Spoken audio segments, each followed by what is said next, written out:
Hi everyone, welcome to day one of the Go with GoCodeo series. This series is all about helping beginner developers build real-world portfolio-worthy projects.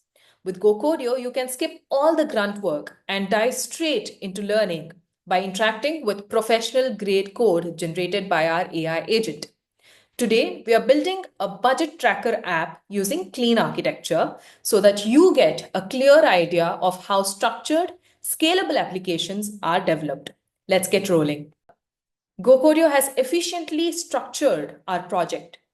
It has created a components folder to manage reusable UI elements, an expense folder for handling expense related features, a layout folder to structure different views of the app. Now, let us set up and run the project. Navigate to the project directory, run npm install to install all the dependencies, and then execute npm run dev to start the development server. And there you have it.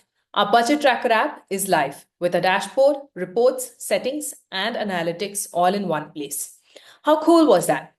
Now you can build live projects, check how they work, make adjustments, and learn while working on the project itself using GoCodeo's AI agent. Try building your own. Link to try it out for free is in my caption. See you tomorrow for day two.